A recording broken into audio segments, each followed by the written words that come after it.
Greetings, beloved. I'm Pastor Felicia LaBoy, lead pastor and life coach at the historic First United Methodist Church in downtown Elgin, Illinois, with another motivational moment from the Bible. These motivational moments are designed to help you take what you may hear at church on Sunday, what you may learn in Sunday school, what you may even come across in your private study time, to take all of those biblical concepts and to make them a part of your everyday life. This week, I want to focus in on this idea that a place at the table means being a part of the conversation. Place at the table means being part of the conversation.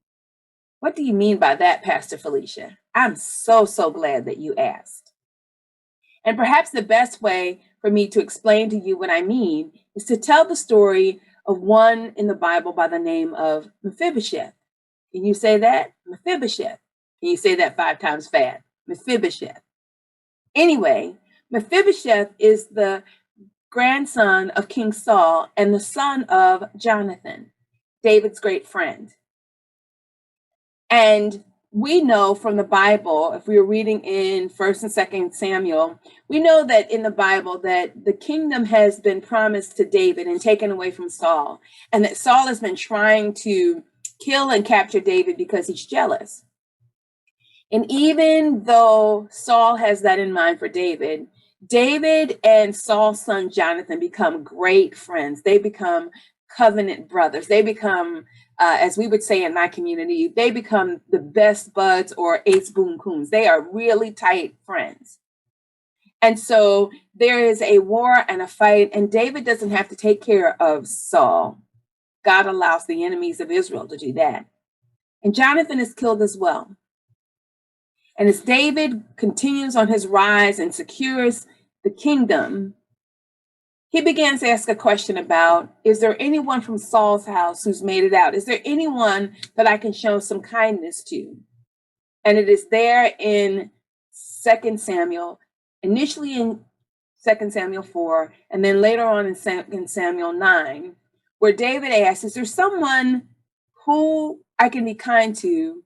And one of Saul's old servants, Ziba, tells him there is a grandson by the name of Mephibosheth. And what you don't know unless you go back a few chapters to 2 Samuel 4 is that Mephibosheth, even though he's the king's kid, even though he's a king's grandson, even though his dad has this relationship to King David, Mephibosheth has been dropped. When people stormed the kingdom of his father and his grandfather, a nurse trying to get him out of harm's way dropped him. And because of her dropping him, it caused him to be lame in both feet, caused him to be crippled. Anyway, Mephibosheth has been living all this time in a place called Lodabar. Lodabar means a place of no communication. It means that there's no word from God. It's basically what we might think of as a ghetto town. It is, that other side of the track. There's nothing about Mephibosheth that should desire the king to want to get him, except for the fact that the King David, has made a covenant with Mephibosheth's father, Jonathan. And so as soon as David finds out that Mephibosheth is alive, he sends the servant to go and pick him up and brings him to the king's house, where we are told that he enjoys a place at the king's table along with David's other children. And even though Ziba tries to say that Mephibosheth has been unfaithful, we find that he has never been unfaithful. And that David considers Mephibosheth an ally because of his relationship with Jonathan. Well, what in the world does that have to do with us, Pastor Felicia? So glad you asked. It has everything to do with us. See, beloved, there's nothing special about you or I, right? And in many ways, we're like Mephibosheth. Someone or something has dropped us. That's what sin is. Sin is not that I do a bunch of stuff wrong. Sin is that I am subject to the human condition, that no matter whatever the good is that I want to do, I can't do it no matter how hard I try. I'm always prone to live in this fallen world. And because of that, I've been dropped. And so have you. And because of that, we're lame. We can't do the very things we want to do, as Paul says in Romans chapter 7. Some of us know very well what it means to be dropped. Maybe not physically dropped, but perhaps we've been dropped because a parent, a teacher, someone said to us that we would never amount to anything, that we were not all who we thought we are, that we were just like some no good person in our family, right? And some of us, if we're honest about it, have been relegated to ghetto places because of mistakes our parents have made, or because of racism, or because of classism, or something that has relegated us to a part of town where it seems like it's God-forsaken and that nobody comes to us to bring a word of encouragement or anything like that. And some of us may be thinking, that has nothing to me. I grew up in a good family. Everything worked out well. Well, beloved, whether you've grown up in a good family or not, what psychologists tell us is that all of us suffer from this idea that we are not enough, that we're not good enough, that somehow we need more. We have to struggle and strive to be more. And so many of us are like Mephibosheth. Do you know what his name means? His name means from the mouth of shame. And as Brene Brown taught us, many of us struggle with shame. And yet, in spite of all of his flaws, David goes to pick him up because of his relationship with Jonathan. Beloved, the only reason why you and I are invited to the table of God, the only reason why we come to the communion table every Sunday or every first Sunday or as often as we do, the only reason why you and I will have a place at the table of God when we get home is because of the Father's relationship with his son, Jesus.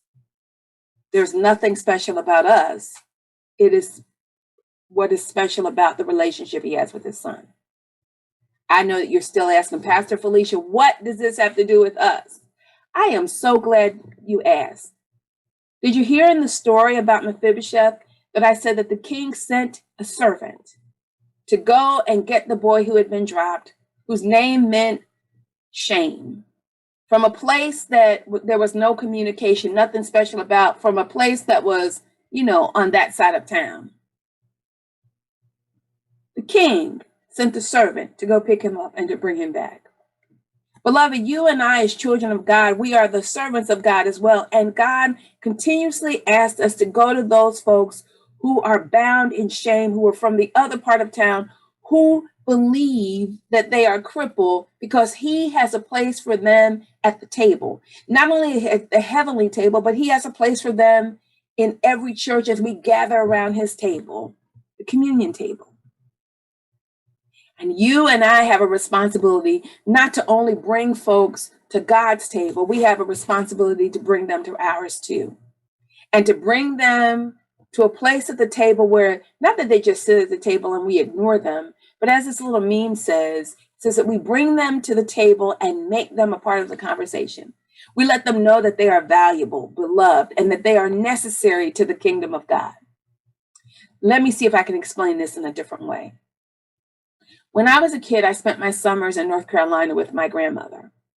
And my grandmother, even though she had a huge family, there were 9 kids in her family and about 30 of us as grandkids, we basically made the little small church that my grandparents went to. Every Sunday, my grandmother not only cooked for us and my mom, they all cooked for us. My grandmother thought it was right to invite everybody home from church.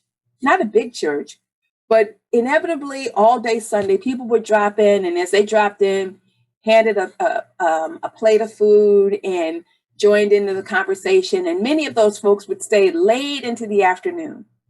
It didn't matter their color. It didn't matter their gender. It didn't matter whether they were related or not. It didn't matter from what side of town they came from. Everybody was welcome to my grandmother's table. And everyone was invited to be a part of the conversation, and everyone was given an equal portion, and everyone was made to feel at home. Beloved, this week's challenge from this week's motivational moment from the Bible is to think about who in your circle needs to be invited to a table.